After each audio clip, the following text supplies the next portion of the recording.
So, there. These two pieces, this was a gift to Anna from the Prime Minister's wife, even Netanyahu's wife. Whenever Sarah and Anna get together, on the corner. So, she gave this to Anna. Really beautiful cup. And then this is a gift to me from the Chief Rabbi of Israel. Oh, wow. And he gave this to me he gave this to me in Shiloh when we were just watching the 5 red peppers being delivered from Texas. So they're up in Shiloh, so anyhow. So we have a lot of wonderful pieces that are gifted to us, and I will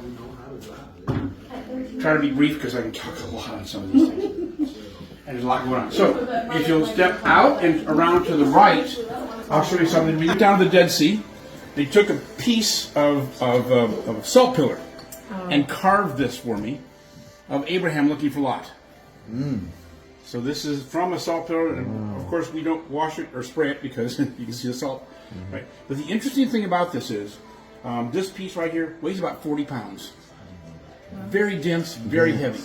So imagine the curse of Lot's wife was not just the fact he turned his salt pillar.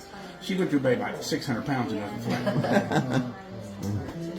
Wow. So that's bad news. Wow. That is real heavy. Yeah. Oh my. That's a beautiful portrait. Oh. Yeah, it's very heavy. I hate when he moves that because then the dust. Okay, it would have been this size. It would have been about 75 pounds. It's not 75 pounds. Actually made out of wood, but I made a prop. And so this would have been the size of his sword. So imagine that Goliath is running around with this thing chasing David. David thinking, and by the way, Saul had 300 slingers in his army. And anyone who was a slinger in the ancient armies was ambidextrous. They could sling stones from either right or left-handed. And they could hit a target at 400 yards. Whoa. They were very, very, very accurate. Wow. So imagine why Saul would say to David, "Oh, sure, you go out and fight instead of my 300 slingers."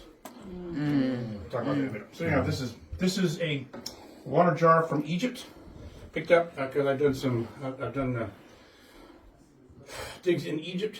I was in King Tut's tomb doing some exploration down there. I'll talk about that in a minute. But this is my reconstruction room on the shores of the Sea of Galilee. There is a museum there that has a Jesus boat. It's a boat that was found in the 90s. It's one of the first century boats. They restored as much as they can. I dug it. This is all we dug at Bethsaida, about 6 miles away.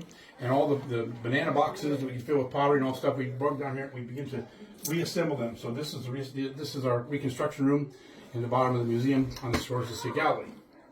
So that was tedious but fun. And you see, I'm happy because we put it all together. Yeah. There's still about 250 boxes of stuff that they're going to put together. So. This is a replica of the temple harp. Okay, it's 22 strings in these clays. Okay. 22 strings. This was a gift. It was made for me.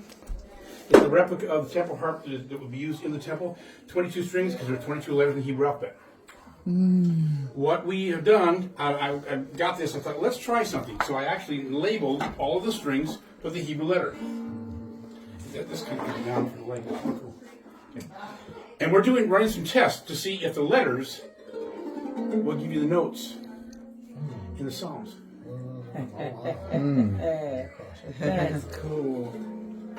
We find the melodies from the letters in the Psalms. Oh wow.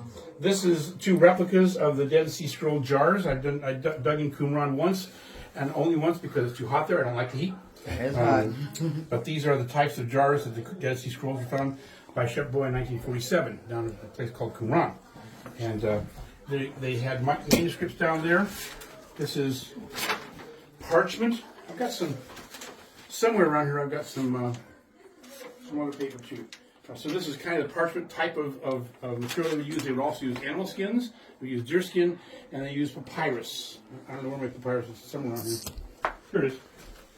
Here. This is papyrus from Egypt.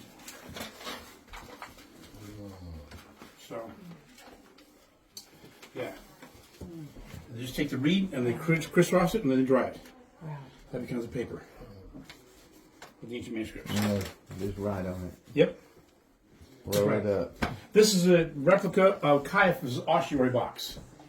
Okay, that was found in the valley of Hinnom, and we actually made that. I made that no prop. Okay, and the ossuary box was determined by the length of the femur bone of the person that died.